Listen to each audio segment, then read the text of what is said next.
Well, hey, all. Good morning. Welcome to the Common Good Podcast. Back in the saddle here, Rob. Back on Tuesdays, where we belong. Mid-morning, where you and I dwell. Real centrists in the Central Time Zone. It's a political podcast from the Central Time Zone.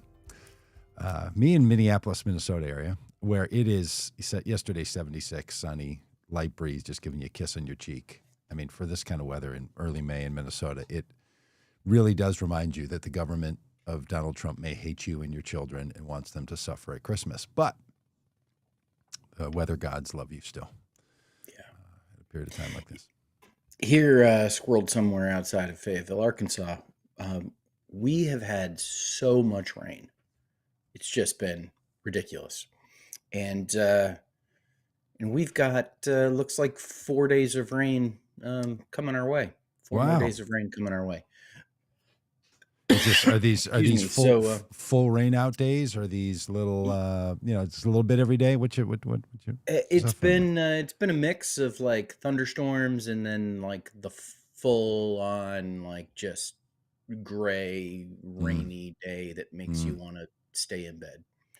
And so last night I was going to sit down and watch some TV and relax a little bit at the end of the day, and my dear wife reminded me that it's supposed to rain for the next 4 days. So better head out and mow. So I was out mowing last night. So you had to get a jump on it, because when it starts raining like this in the spring around here, maybe it's the same in Arkansas, that grass is just like, now we're cooking. Yeah. Yeah. Yes. And it gets all about it. Yep. And I have a tendency to let it go a little too long. Oh. And then I got to put the mower at the highest setting, the tallest setting. And I do. It's just barely getting a trim. And it's just, Strange phrase. We had that problem apparently in the winter. I didn't think we'd left our grass too long.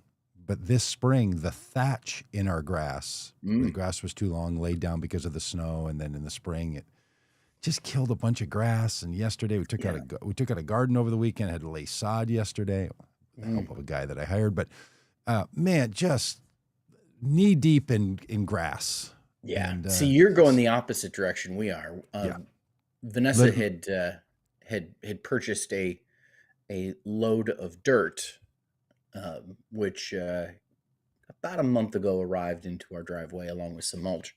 We use that dirt to fill up the garden boxes, top them off, and then, expand a little bit of our garden space. And then we still had a huge mound of dirt in our driveway. So, and then all the rain we've had a huge mound of mud in our driveway.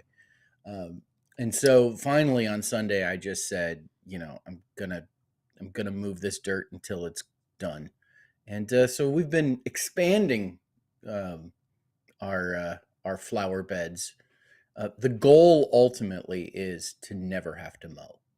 Just garden space at all and not have to mow. Yep. It's Godspeed to several more cubic feet of grass area, claiming it back. So laying down cardboard and then wheelbarrow after wheelbarrow after wheelbarrow of dirt on top. How's your body feeling? Was really tired on Sunday night and Monday, but feeling okay today. As people know, if they follow this podcast, you cross the big 50 on the birthday calendar, and start to feel a wheelbarrow or two when you've got when there's a 5 in your number. Well, you said a big pile of dirt was delivered to your house. Yeah, big pile of dirt was delivered by the American people to the White House. Yeah, and the rains have come and the mud is flowing, and I was going back through many of the video, the images and videos that we show during the live stream here on the podcast. Mike Stavlin knows that happens, but to the Mike Stavlin-like listeners who are just audio only, we appreciate you. We know you miss out on what you see, but it takes me back down memory lane, and I was back into the summer on some images and some videos. And honestly, Rob, I still find it hard to believe that the American people chose Donald Trump again. I'm working on living in reality, Yeah. but it is. I don't know if it's cognitively or emotionally difficult. I don't know what's happening, but Yeah. I would look at a screen and then think it could not have happened, right? Like that's Right. just the instant Twice flash now. of thought. Twice. 2 times. It's just there's times where I stop and I go, "D we did what?" Like, Yeah, it just yeah. it's It's just where dumbfounding. my Christian friends who are Trump supporters and say stuff like, "Well, we think it was the Lord's work. I don't know what Mhm. you think caused all this." Like that's also wheeling around back there, and Yeah. I don't think that. I don't. But I can see why someone would choose the inexplicable to be explained by divine intervention. Yeah. Yeah. Oh, it is. It somehow would bring me great relief, right? Hey, there's a plan. Hey, there's a thing. If my Christianity as a long term pastor would allow me to land there on political elections, that would be an easier place. Hmm. I totally 'Cause you could find get it that. easier to blame God than to blame your neighbor?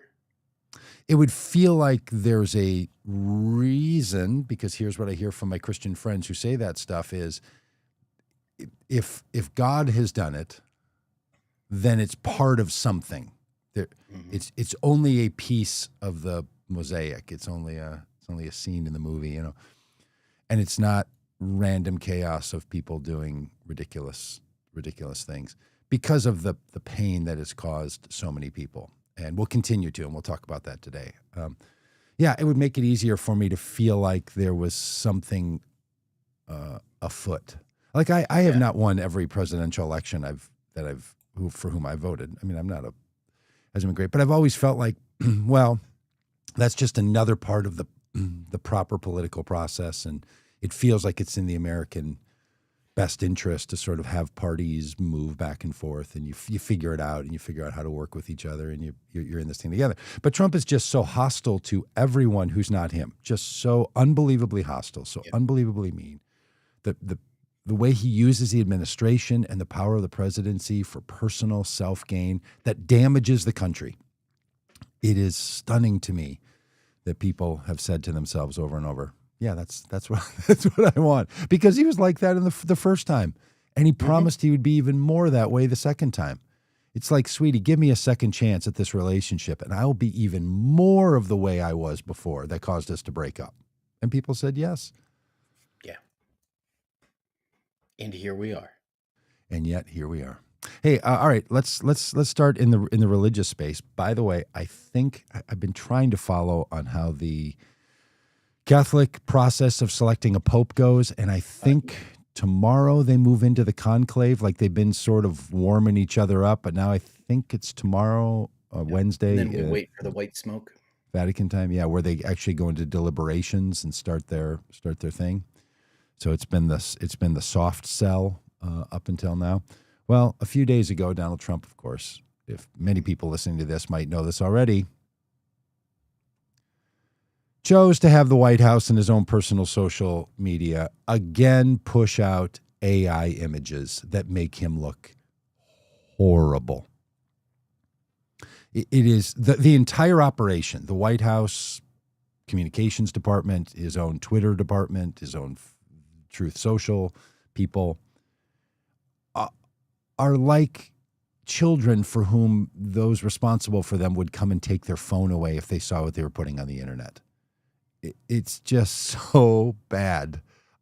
Hard to imagine that anyone thought an AI photo of Donald Trump sitting with the papal garb on while the Pope people are in mourning of his death and they're awaiting a selection of a new Pope. That he thought, with all of his Catholic support and all of his Christian religious support, that this would be a good idea. It is, well, it's going to be the word of the day apparently around here, inexplicable. cannot be explained to me in a way that would make any sense. When I first saw it, I thought, no, this is the kind of thing that I'm sure somebody else put up, and then Donald Trump did something, with it. But no, they're just all, I don't know if they created the AI bit, but they were just all behind it. They thought this was hilarious. And then he said out loud, yeah, I was thinking about maybe I should be the Pope. Like, oh my gosh. It's as if he wants to not only ruin Christmas for children in his war on Christmas gifts, he also wants to ruin the joke, is the Pope Catholic?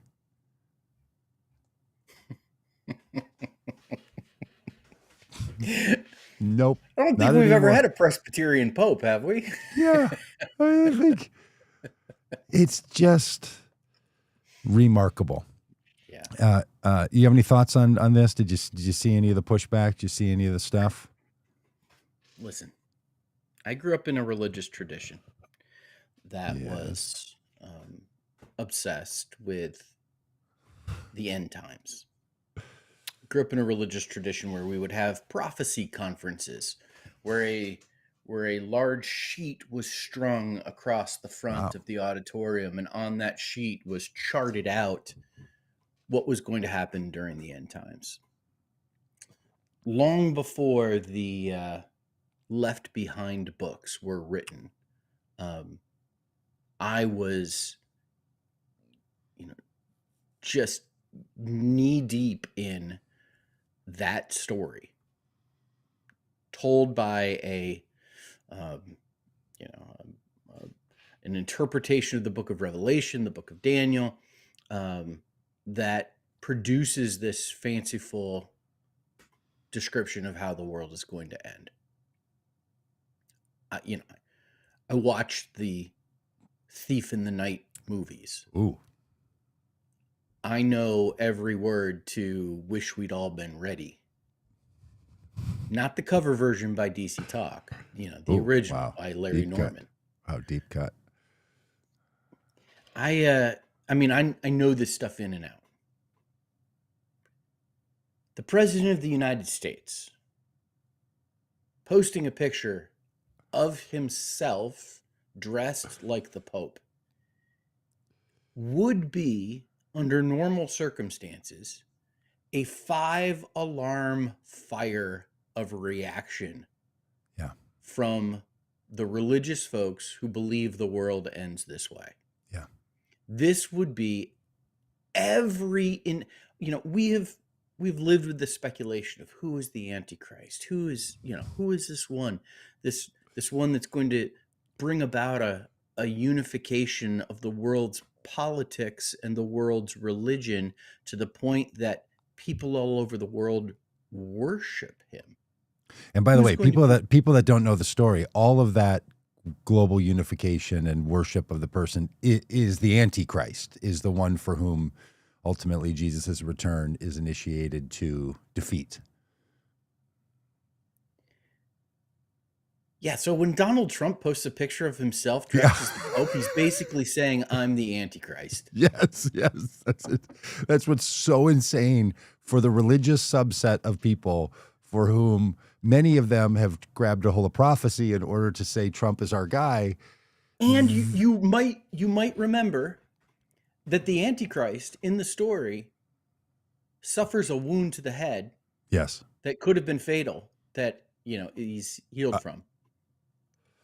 We should just do a whole podcast deep dive on the way that the certain parts of the Christian community have interpreted the end of the world and the return of Jesus, and how they've mapped out certain acts and behaviors, including Gog and Magog, which in modern day times would refer to Russia.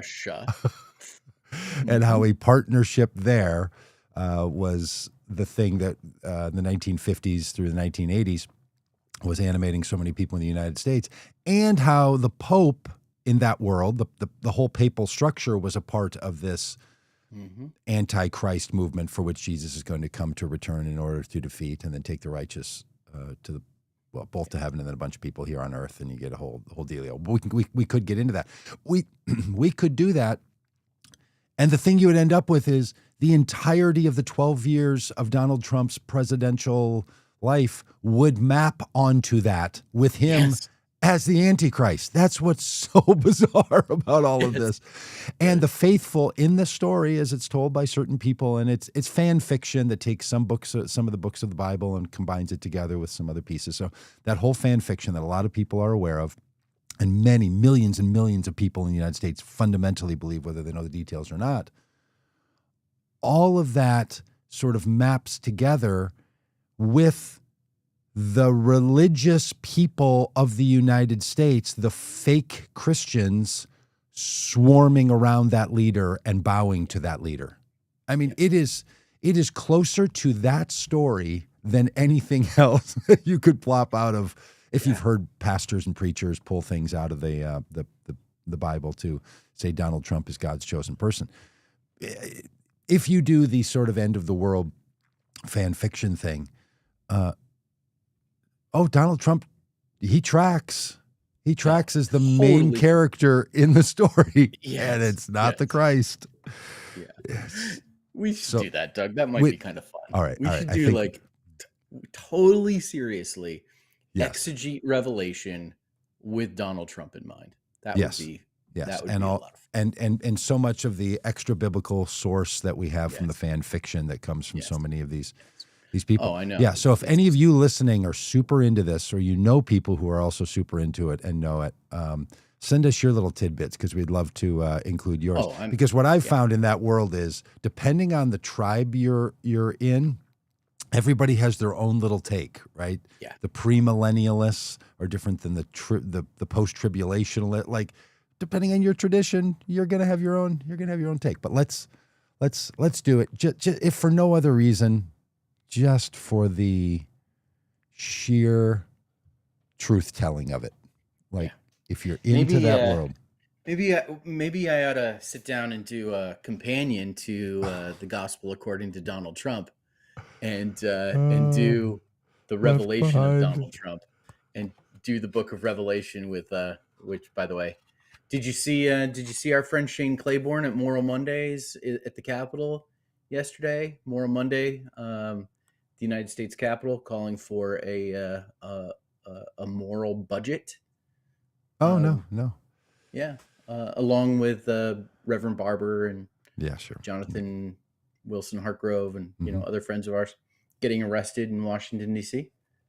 Shane Claiborne, as he was speaking on the steps of the Capitol, held up a copy of the Gospel According to Donald Trump. Oh, nice. Nice. Fantastic. Yeah. That might be a new little project, a little companion project. Yeah. We get some Left Behind kind of thing. I mean, look, the music's already in our heads. We know what the soundtrack of this thing is. Oh yeah. One little side note, Doug. My grandfather was a pastor. I'm a third generation Baptist pastor. My grandfather was way into this, and he would always, when he would do prophecy conferences, he would always get the question of, like, where's America in prophecy? Where's America in the Book of Revelation? And people, try to find it. And his answer was, I'll tell you where it is.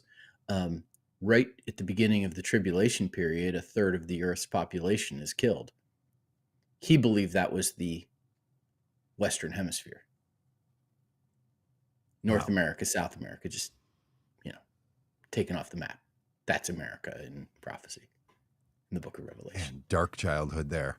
Hey, Pappy, tell me about the old days. Let me tell you about the future, kid. Well, You're all gone. He was Canadian, so now sleep well. Let those Americans die. He's Canadian. Okay, well, let's keep him. Let's keep him out of America, shall we? All right. Well, look, there was a little bit of response, and I saw one article about response. So they had done deep dives on people. And this response really captured me. Another MAGA-related person said, while people were saying, this makes me move away from Trump, I can't support someone who would do this. I'm a Catholic and I voted for Trump, and I cannot believe he would defile our faith like this. And this person writes, nope, didn't lose me, all caps. I love the humor and the trolling POTUS does of all the libtards and Democrats. Yep. The reason this caught my eye and wanted to share it here is I because believe. the text I sent you?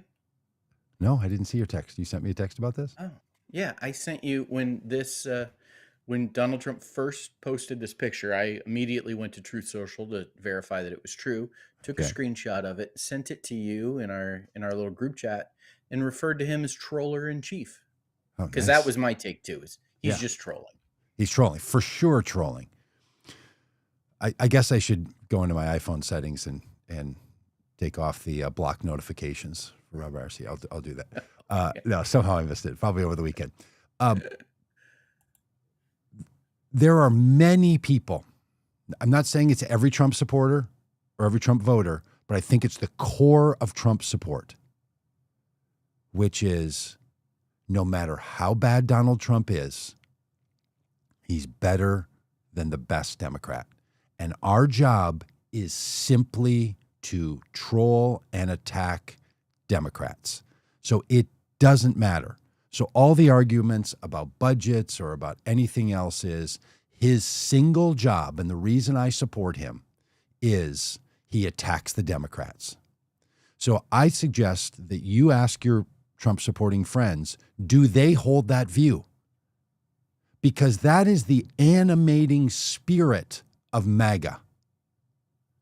It's not Democrats. Now, a lot of them are also, and it's not typical Republicans, but they're not trying to troll Republicans so much. I mean, the one thing Donald Trump will not do is meet with the rhinos. So he really hates the Republicans that he thinks are Republicans in name only.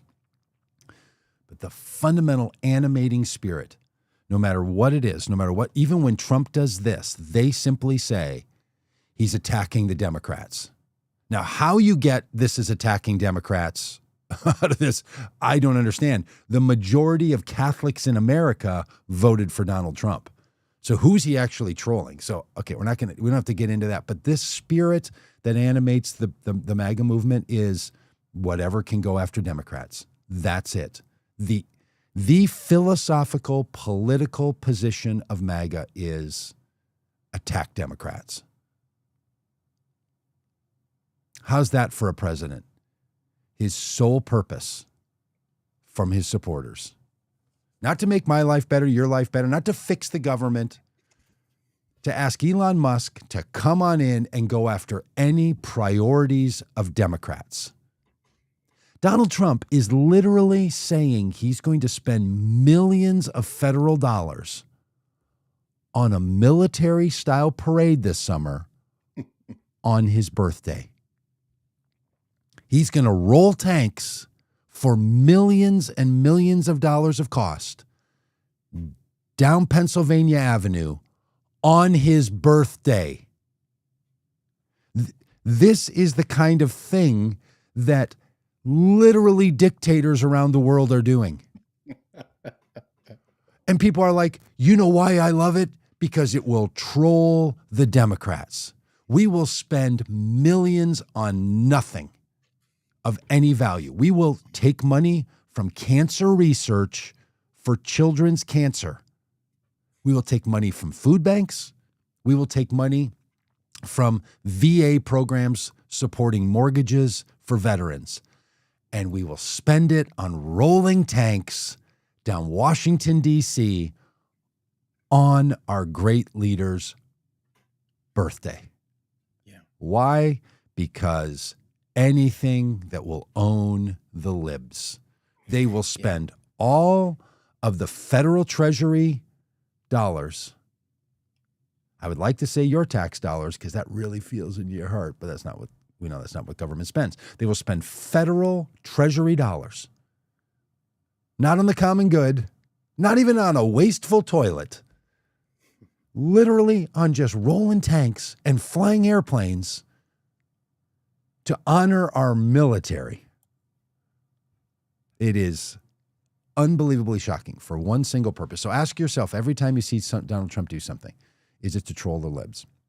And if you think that you support Donald Trump, ask yourself, does that motivate you at all or does it sicken you? Because if it sickens you, feel free to say it. No harm, No foul if you said, oh, I didn't think that's what I was voting for. I literally thought I was voting for a better economy that was going to lower prices. Instead, they cut federal spending on things that matter to me, and they're spending on ridiculous things, and the economy is getting worse. Yeah. So feel Doug, free to say, I didn't vote for it. Yeah.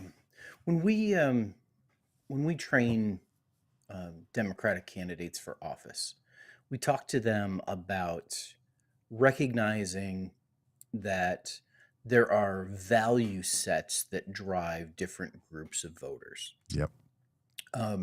We talk about how there's like fiscally conservative voters, those who, their values include things like self-sufficiency and personal responsibility and addressing the dangers of debt. Then there's socially conservative traditional voters who value things like hard work, strengthening and supporting family life, standing for honor, duty, public service, those kinds of things. And then we talk to them about how there has emerged in Donald Trump is really the figurehead of this, a set of values voters whose values are not any longer fiscally conservative. Maybe they have been in the past, but they aren't any longer. Whose values are not primarily socially conservative traditionalists. Maybe they have been in the past, but they aren't anymore. But there's a different value set that is driving this group of voters. And it is, we refer to it as authoritarian.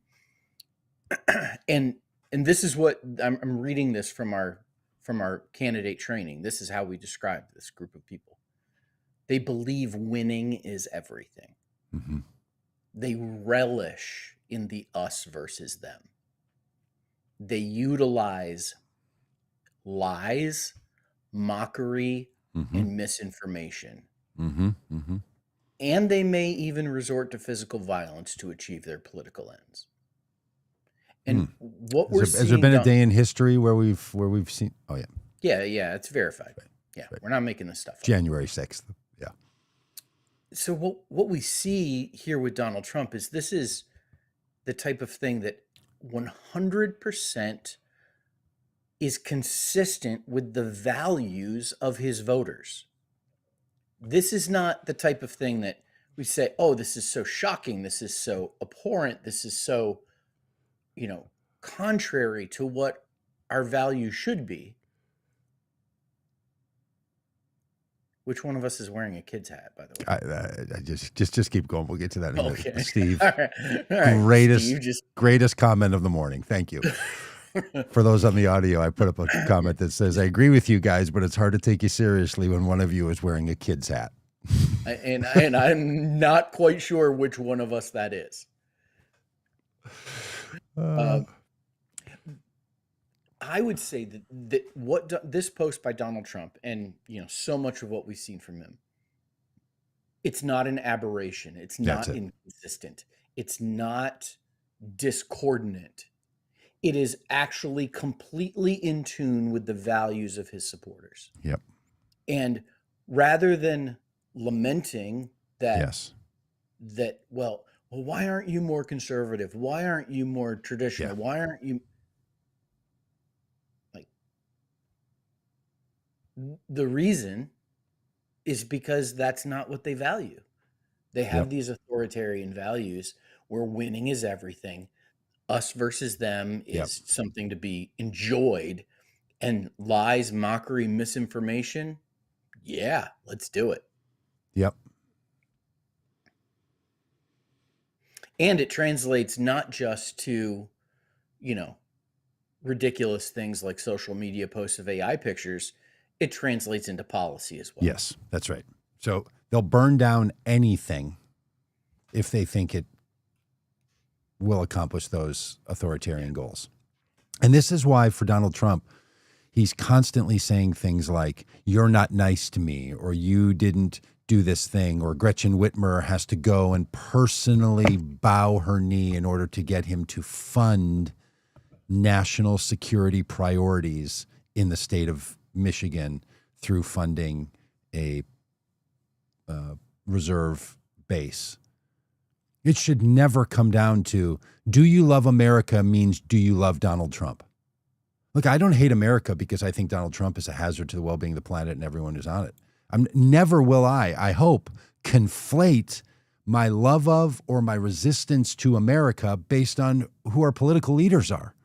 We are not fundamentally a political movement in the United States. We are fundamentally a people movement in the United States. So when people say things like, well, I love America, so I'm going to love the president, like that's literally not the point. It's, the whole thing is designed for that not to be what we do. Yes.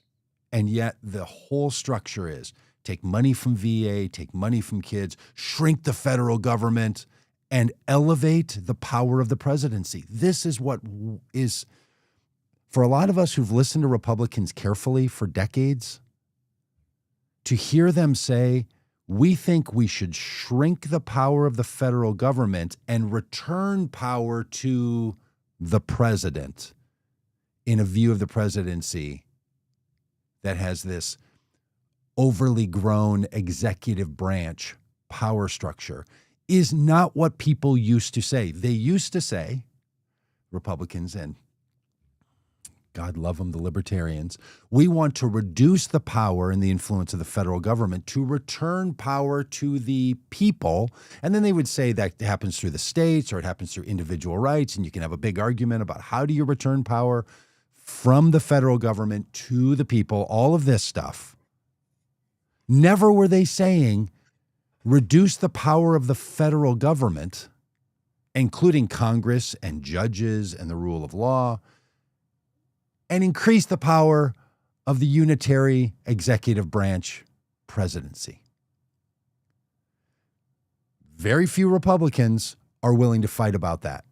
And very few Democrats ever bring it up. And it's the fundamental argument that MAGA has been making for a very long time, which is we love ourselves some executive orders. Remember when Obama used to do executive orders and Republicans lost their mind? You can't govern through executive orders, blah, blah, blah. Now it's just like Trump has signed, I think, one bill in 100 days, like virtually no bills, no law, and a series of lawless executive orders that the courts keep overturning and overturning. I think his loss rate currently in court on executive orders is like 87%. And the others are just still in the process of being overturned. Like, it is a total and complete disaster.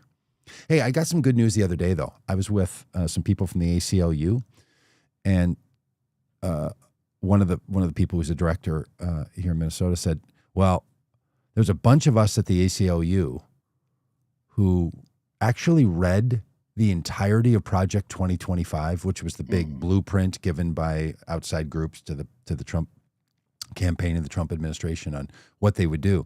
And they said, we got to work and started writing court brief responses to everything.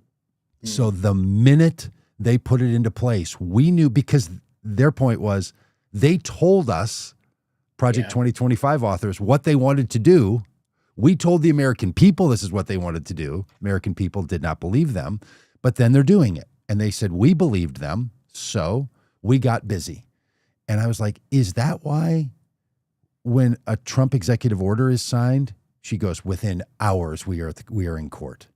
And we've already lined up people who, like, they did their work.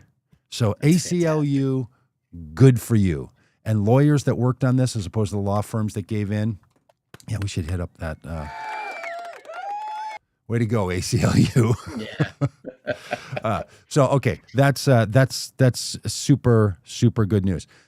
Big news this week for a lot of people was Donald Trump saying to a cabinet meeting first and then doubling down in multiple interviews on the tariffs. Maybe kids have to go from getting $500 to $2 for Christmas. Austerity for children at Christmas. who Okay, somehow Donald Trump thinks kids get hold, $500. yes, that's what we need to talk about. That is the important thing here. Much like a couple weeks ago when Donald Trump described Oh. crime in like a comic book kind of way. The thing here is that he thinks that kids get $500 And they for should Christmas. get two. Not even one. He didn't even be like, you should get one. He's like, let's have some ridiculous number until you start seeing the photos that have now around the internet of his own children's playrooms. Talking like a rich guy. Yeah. And then says, you should go from 500 to 2. Do you remember when George H.W. Bush Oh my God. was mesmerized by a scanner at the grocery store? Yes. Do you remember when George H.W. Bush didn't know how much a gallon of milk cost? Yeah. Yeah. They asked him like in public. These He's are like, things that cost him the presidency. yes. Meanwhile, Donald Trump is so out of touch that he thinks that children get $500 Christmas. And what about Each the other kid, presidents? each kid. And what about the other presidents? Like, what about the clothes, the books, the other toys?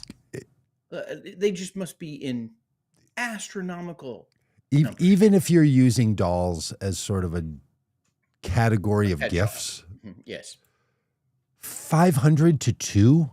Like your point you wanted to make was, hey, parents, we're all going to have to pay a price, even though the tariffs are a good thing. They're going to put more money in your pocket at this Christmas. Maybe it's going to take a while. Who knows what he's actually saying? Saying go from giving them double digits halfway to triple digit numbers. Or No, sorry, triple digits halfway to quadruple digits, and knock it down to single digits. You used to give $500 worth of gifts.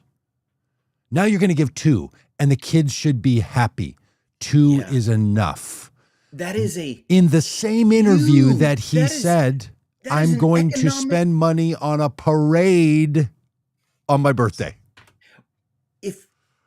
If the economy goes from parents being able to afford 500 presents for their children to only being able to afford 2 presents for their children, that's not one of those, like my mom used to say, hey kids, they just to level set our expectations for Christmas. Yeah. Hey, things have been a little tight this year, or we're not going overboard with Christmas this year.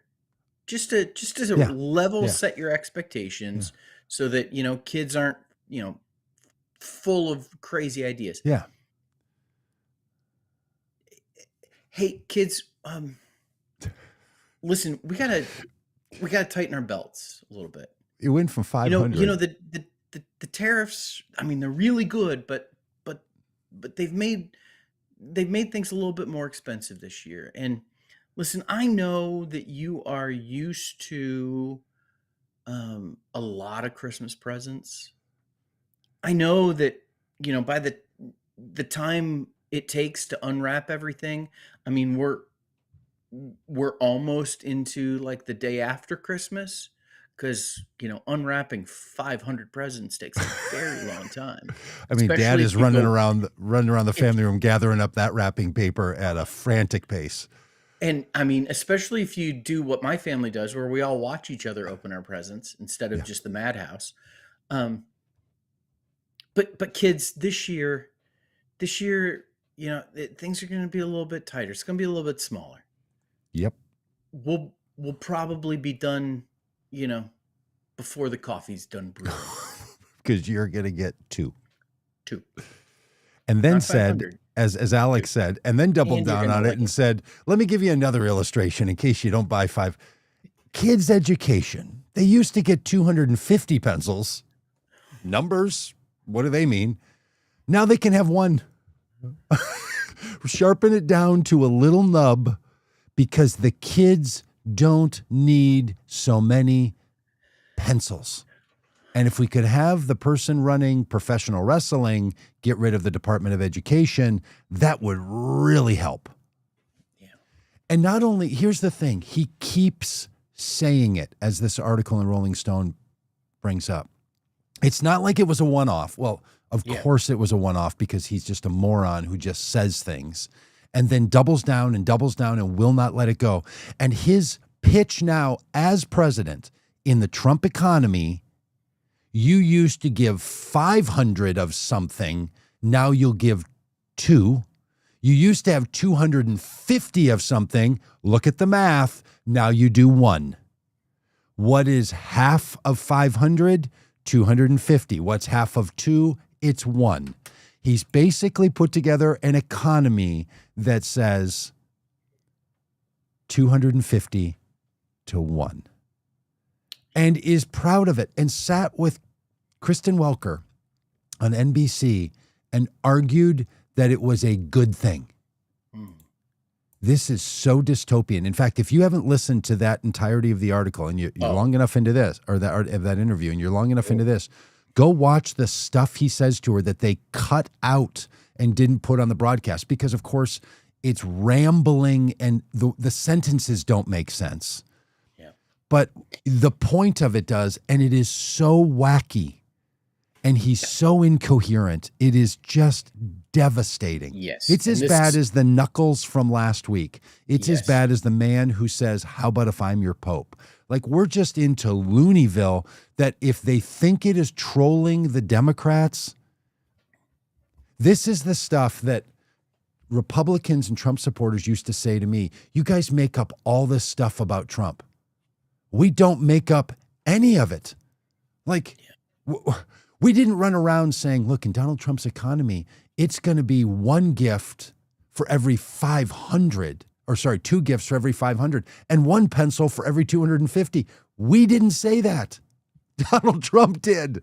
As the point, he's like, and that's what's going to be great. Back when we lived in Depression-era America, and you kept 2 dolls and 1 pencil, kid. I mean, Donald Trump didn't while he lived off of his father's wealth. Yep. But you know, the point of America is you're going to be so rich you can afford 1 pencil.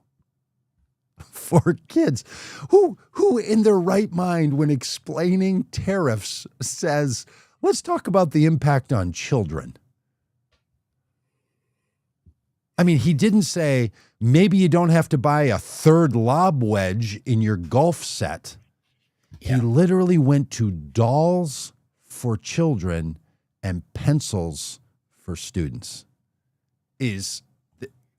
Look, if you don't believe in cognitive decline in Donald Trump and that he's unfit for office, you can't be happy that this is your pitch man at this point. This is the guy that's like, you're going to have so much money, you're not going to know what to do with it, but just not at Christmas. You don't need, he just kept saying to Kristen Welker, you don't need $500. You don't need $500. True. No one, unless you're running a small doll collection, you don't need $500. That's not the point. The point should be, you're going to have so much money in Trump's economy. If you wanted to buy $500, you could. Probably shouldn't, but you could. Instead, it's you won't be able to do something ridiculous. But we will have a parade. And I will personally fund a new banquet hall at the White House. I'm going to have so much money, I can spend millions of dollars on a banquet hall because I'm grifting off the federal government and off my role as the president, but you can give your kid 1/250th of what you used to give your kid. It is insane that someone would say this. Absolutely bonkers. And just like a week ago when we said, is there someone around him saying to him, no, those letters and numbers on that photo? Is there someone saying to him, you can't keep saying this? Apparently not, because he keeps saying it. All right, should we talk about the future for a minute, Rob, or do we have more of this? Well, I mean, Trump he's not just he's not just ruining Christmas for kids. He's also, you know, continuing to make the lives of our veterans more difficult as well. Yes. It's cutting mortgages. Republicans overall saying, we think our mortgage program that's helping veterans buy homes, well, we think it puts too much taxpayer money at risk. Really? Really? Okay. Okay. Hey, while you're in the service, the federal budget for the military will have no cap and will grow and grow and grow. And when you're out of service, we don't want to put any of our money at risk to help you have a VA-backed mortgage. All for the troops. Yeah. Want to stand them up and tell them thank you. Thank you for your service. Want to make sure that Delta Airlines lets them on the airplane first. But if we have to spend any federal dollars on mortgage support, the number one thing that helps move people out of low-level poverty, mid-level poverty, into not poverty is home ownership in America. And the promise given to people who join the military is, we are with you through the rest of your life with health care and support. And they said, we think it puts too much at risk. And then here's what they say, Rob. This is great. I'm going to go in close. I'm going to go with the close one. Here's what they say. The majority of taxpayers in this country, the majority of money that's paid by taxpayers is paid by the wealthiest Americans, right? That makes sense. We have a regressive tax system, not regressive enough. But it says if you make more money, you're going to pay more money. So the majority of dollars spent to the federal government in taxes comes from the wealthiest people. And then they say this: mortgages to support veterans puts too much taxpayer, wealthy people's money at risk. We want wealthy people's money to be protected more than we want you as a veteran to have access to mortgages. Right?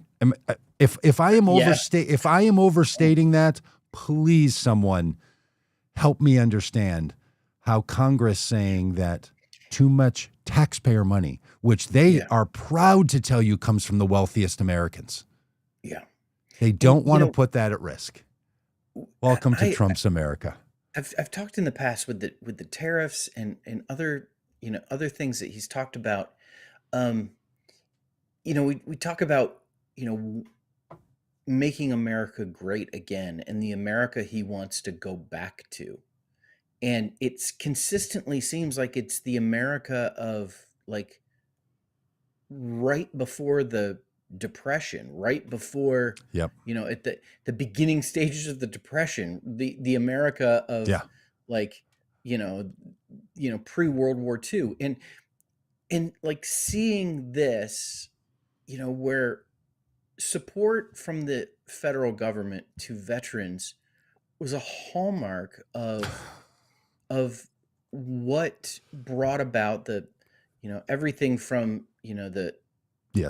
the opportunity to go to college, buy a home, that brought about like the booming American economy of the 1950s. And certainly this is not to say that America was great in the 1950s, because no, all sorts of problems, But there was an economic boom that happened then because the United States federal government provided support to our veterans. And just as reintroducing tariffs was a pre-Great Depression, that actually made the Depression worse and extended it, now rolling this back, like, why are we going back to like America in its worst financial, like, this doesn't make any sense. Literally, its worst period of time was the global and United States Depression era. And the things he's doing are rolling back policies to that period. Yes. Now, again, Trump supporters, I'd love to hear from you. We wrong about that? Or as, one of our very fine appreciated commenters here is just like, what planet are you guys from? Hmm. The blue one, third rock from the sun, one with the water, the one in which the most powerful economic country in the world is currently led by a man who said the kids can have a pencil. They don't need 250 of them. And I agree with him on that. The kids don't need 250 pencils. Not They don't need pencils. $500. $2 is even a little bit excessive. They could just buy with a tablet. We're going to fund education. That's what we're going to do. All right. Okay. So there's some future. There's some future out in front of us. I know for a lot of people, they're not ready to talk about elections yet, but a couple of them are coming. And two big notes in the Senate world are that Brian Kemp in Georgia has said he's not going to run for Senate, which is good news for the Democrats running there because he was a very popular governor who stood up to Trump, told Trump he was wrong, sued him as a Republican in the 2020 election. So he would have grabbed a lot of support, said he's not going to run. And now many people are thinking it's Marjorie Taylor Greene's time to run for Senate. And could I just say, please, Marjorie, whatever we can do at Vote Common Good to help you run for Senate and to receive the nomination as the Republican nominee for Senate in Georgia, please let us help you do that. Yeah. We would love for you to be not only the brand of Republicanism in Georgia, but around the country. Please let us help you become the nominee. Nothing could save America more than your candidacy. So please, just let us help you. Which Georgia senator is up? Is it Ossoff? Ossoff. Or Warnock? Ossoff. Yeah. That would be a very interesting race with, something tells me that Jewish space lasers would become an issue in that race. Now, Marjorie Taylor Greene has been making news, not just for the speculation that she might run for the United States Senate seat in Georgia, but she has been very dissatisfied with the Trump administration so far. Yeah. And, they're all is not happy in Trumpville, where you've got, MAGA folks like Marjorie Taylor Greene going on social media platforms like X, going on podcasts like Steve Bannon's podcast, and talking about how there's people in Donald Trump's ear that are lying to him, convincing him to do things that betray his base. And I don't know if this is Marjorie Taylor Greene trying to distance herself in some way or ingratiate herself to, got your desktop there, Doug. Ingratiate herself. Just keep moving. I'm sorry. Mike Stavelin's like, wait a minute, what did we just say? Yeah. I'm not going to tell you, Mike. Is she ingratiating herself to the base? But here's what happens, and I know this from my fundamentalist upbringing. Fundamentalists they first turn on their so-called enemies, and then they turn on those who compromise. So Democrats, and then they turn on those who compromise with their enemies, rhinos, and then they end up turning on themselves because there's a purity test that people cannot pass. And what we're seeing here with Marjorie Taylor Greene is the type of infighting and backbiting that brings movements down. And so I say, Marjorie, 100% behind you on this. Run for Senate. Love you to be the Senate candidate in Georgia. Yeah. And frankly, be the face of Georgia for Republicans for the end of time. Yeah. And after reading the report about John Fetterman as another senator who, likely will run for re-election, I really hope he doesn't. Yeah. He had a stroke, as many people might remember. That led to a whole number of situations, and a new report that's out just paints a picture that is very difficult to read for anybody. And this is not political. It's not like, look, he is from what was reported, not someone who should be spending his time in this work. He may not be capable of the work. You can read it yourself, but it involves, staff people feeling he's very dangerous, involves car accidents and reckless drivings and attacking pilots and airplanes and just behavior that is, and it's been covered up for a very long time and needs to be exposed. And the sunlight is, a great response to difficult situations.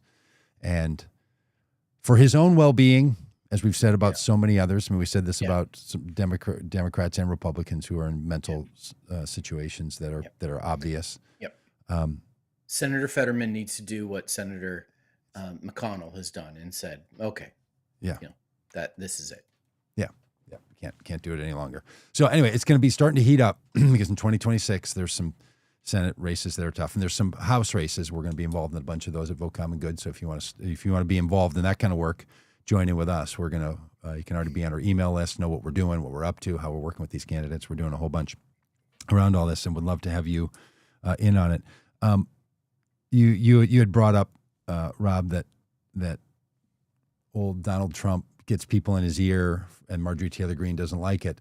Some of you know that Donald Trump put out a statement saying he's going to get the Commerce Department to inflict tariffs on films that are not made in the United States. People are like, where did this come from? Well, John Voight, the actor, confirms he told Donald Trump about that, and within minutes, Donald Trump's just giving edicts. Unthoughtful. No. What does it even mean to have a film be produced in another country? This is a shot. No. I think there's actually something here that is a significant shot. Many of the movies and television shows, for that matter, that are staples of American culture and society are made in Canada. This is a shot not at China, at this Bollywood. Is a shot 100% at Canada, because all those times you're watching a movie and it's taking place in New York City, and it's being shot in Vancouver. You think Chicago's being destroyed by a monster, and you're watching Toronto. This feels like a shot at Canada to me. Sure. But what it indicates is that from the moment Donald Trump hears an idea to making public proclamations and moving the federal government in that way is nearly instant. So, Hollywood has been arguing for states, not so much the federal government, to figure out how to create a way that films can be made in the United States with incentives, and lots of cities and regions have had ways to do that. But Donald Trump just hears something from John Voight, who's a really good guy and he really likes me, and it's just like, let's just do that. The same reason why the other day they announced that the NFL draft is going to be centered in Washington, D.C. on the National Mall, the same place he's going to roll tanks in order to celebrate his birthday. That's no big deal. Because he was watching the NFL draft, because he was true social posting about it.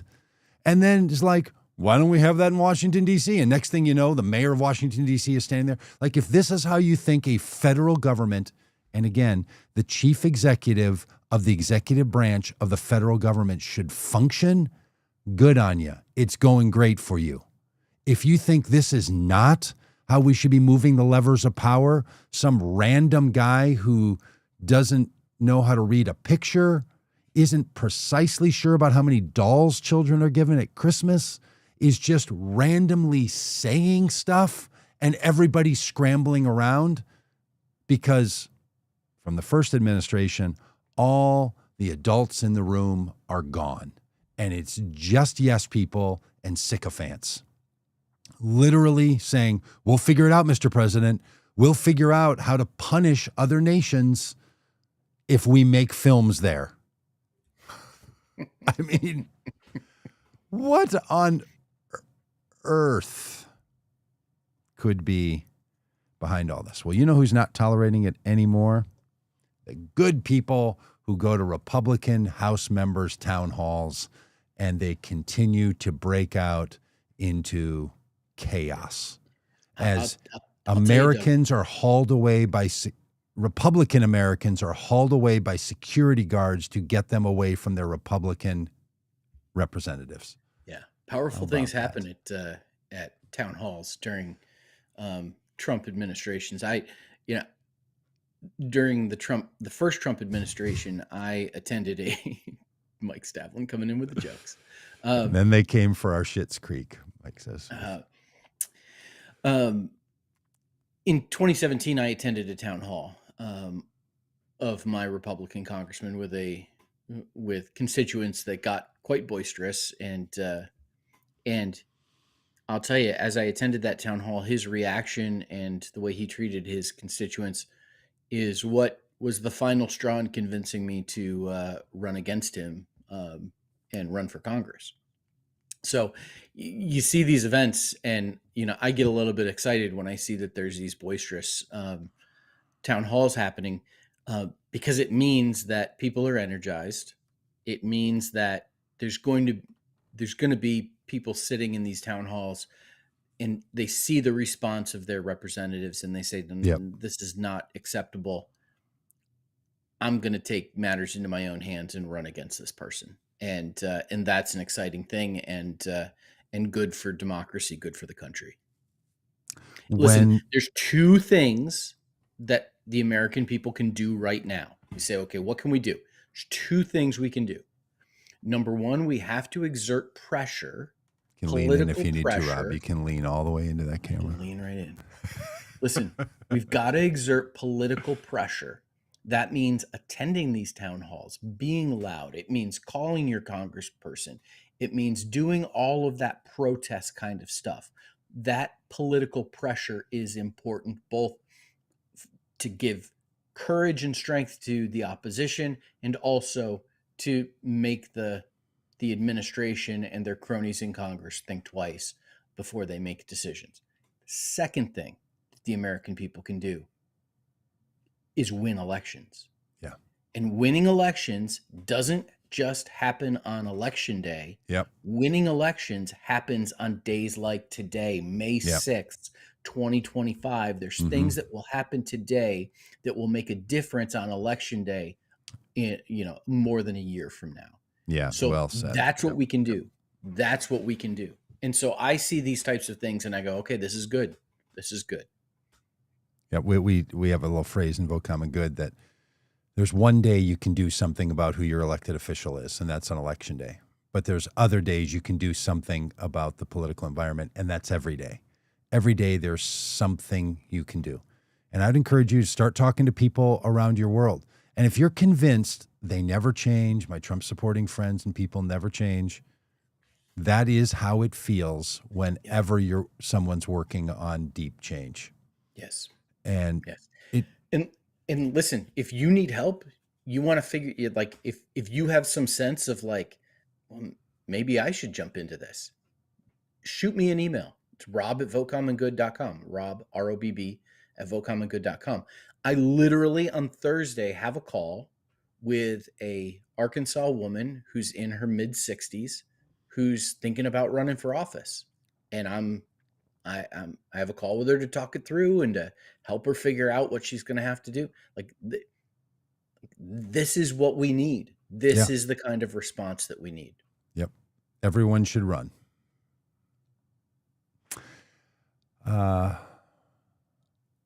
If the United States Congress is no longer in the hands of the Republicans, the Senate is no longer in the hands of Republicans, America is different. Yes. There are some statements that are not so simple. This one is. And there have been times where the change of Congress has not made great difference in America. Right. Change of control has presented something akin to a color shift, but not a fundamental structural shift. One or both of the legislative branches changing party control Yep. is a real thing. Yep. That is why these first 100 days, they have gone the way they've gone, because they know whatever we don't get done, as soon as, look, the Trump people know what we all know. As soon as re-election, which I don't want to be overly simplistic for people that know this, but your congressional member, your representative, all of them are up for re-election every 2 years. So they're up for election. Senators are up for election every 7 years. So some of them are on the same years as presidential races. Some of them are in off years. Sometimes somebody's appointed and they have a short run, and they can get a little complicated. Some of the senators are going to be up in 2026. As in every 2 years, all members of Congress are up for re-election. Now, 90% of congressional races are settled already. That's a thing in America.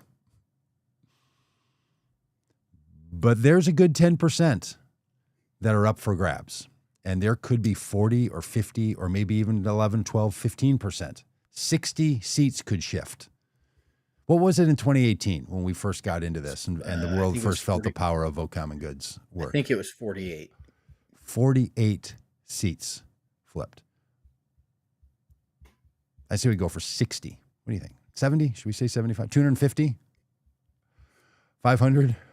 I'd be up for 435, but 435. Brand new Congress. Brand new Congress. Everybody out, everybody new in. Yeah. Like, second grade class every fall. Just, if you changed 50, 60 seats. Oh. Now, I'll tell you this too. A lot of people don't. Yeah, because one of the ways it changes everything, so it tips the balance of power back towards, away from the administration, away from the executive branch. Right now, the executive branch is doing what it wants. The judicial branch is trying to put some checks and balances on that. And the legislative branch is fecklessly siding with the president, letting him do what he wants. Yes. If we elect a Democratic Congress, it shifts the power back away from the executive branch, because then you have the judicial branch and the legislative branch saying, oh, wait a minute, we got to think about this. Yep. Tremendously important. Some people don't know that to be a member of Congress is not an easy job. It's not just cushy. It's a whole lot of work and a whole lot of people who win those seats in order to accomplish something for the United States of America don't stay in their seats very long. It's becoming increasingly common. Many of the people we supported in 2018 and won their seats are now not running in 2026. They're out. They didn't even run in 2024. Like, we're not talking about one political party wins some big prize. It is asking certain people to go and serve a function that's going to benefit the United States. So that's what's at stake here. It's not, boy, somebody who wins a seat to Congress wins some lottery-like experience. In fact, one of the candidates we worked with only ran for Congress because he literally did win the lottery. We're talking about workhorses here. And some of these people will stay in for 6 years or 4 years, or 2 years, but they're going to do something. And their votes will matter. And yes, and because we choose to allow Congress to run itself the way it does, here's one of the things we should all know about how Congress currently runs and has run this way for 30, 40 years. There's a rule in place that often goes by the little nickname, the Hassert Rule, because there was a Speaker of the House, Denny Hassert, who then I think went to jail. Yeah, he's now in prison for being a pedophile. He had a rule as a Republican, he's a Republican congressman from Texas. The rule he instituted was this. He's from Ohio, not Texas. From Ohio? Mm-hmm. Okay. From Ohio. Fake news. That no bill would be brought up for a vote in the House of Representatives unless it could pass only with Republican support. If the majority of Republicans or the unanimity of Republicans didn't support that bill, it wouldn't be brought up for a vote, even though many, many, many issues the American people support, from guns to climate to elections. There's enough Republicans with Democrats to pass the bills. The great majority of things that frustrate you, that the majority of Americans support, are supported by the majority of congressional representatives. But the rule that Hastert put in place was, we're not going to give any credit to Democrats. We're not going to pass something if it passes with 60% Republican and 40% Democrats to get it over the line. Nope. It has to be 100%. And when Nancy Pelosi became the Speaker of the House, she kept the same rule. And when Boehner became the Speaker of the House, he kept the same rule. Self-imposed, self-inflicted, insider rule. When Hakeem Jeffries was Speaker of the House, same rule. Mike Johnson, same rule. Now, there's some things we could do with how Congress actually functions. But this, we will only bring bills to a vote that we know will pass only with our political party's support, is a major, major problem. I think we should ask Democrats going forward, will you pass bills that the majority of members of the House of Representatives support? And if they can give us a good reason why not to, I'd be glad to change this call for them to do it. But this is the kind of thing, if you wonder, like, how does it work? Why does it work that way? And these aren't like constitutional rules. It's not like, well, it's the law of gravity. What are you going to do? No, these are just self-imposed deals that we have. So all the time we talk about gerrymandering and yes, all that is also true. But the reason bills that are supported by the majority of Americans and supported by the majority of elected representatives at the federal level, and the same exists at the Senate, is because there's inside rules that are preventing it from happening. Yep. Put the Hastert rule in jail with Denny Hastert. Now, I don't think they call it the Hastert rule anymore. I think we're just going to pretend he didn't happen. There's some fancy name they have for it. I can't remember what it is. But that's the rule. And it's really, really bad. They should change it. Yep. All right. Well, Alex says if we don't win the midterms, game over for the USA, in my opinion. Imprisoned. I feel similarly. Pavementki said that the best viewers are on streamboo.com. Streamboo? I'm just reading the spam comments now. Yeah, and I love how they put little umlauts and stuff over the words in the spam comments. It's just great. Remove the space. Someone said, like, you have to type in that, and the spammer, the AI spammer is telling us remove the space between boo and .com if you're on the audio podcast. This makes no sense, but every once in a while we get the comments, and we appreciate all of them. Look, whether it's from an AI or it's from Jim, who's going to run for office, or Alex or Mike, or Marie, or Stephen, or Antonia. Laura. We love you all. Pamela, Kathy. I mean, you guys sit here and listen to our comments like all this. Sheila.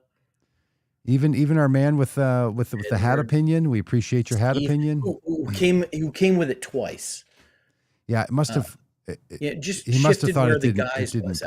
I agree with you guys. Yeah, but it's hard to take you seriously. And then we get guys. I agree with you, but it's hard to take you seriously. So yeah, I appreciate that. Coming in twice for that. He fixed maybe up, one comment for each of our hats. Well, or one was Grammarly supported, where it comes and says, let me help you rewrite this. I love that kind of stuff. It's like a little English, typing lesson when I get them. I use them all the time. But Steve, yeah, look, it's really hard to take two guys with hats seriously. Focus on the words. You done, Rob? We got enough? I'm done. I'm good. I have to go out and spend very good water on grass. It's going to rain today, so I don't have to do that. All right, y'all. Hope your yard work and all the rest is to your liking, your benefit, and whatever you do, vote common good.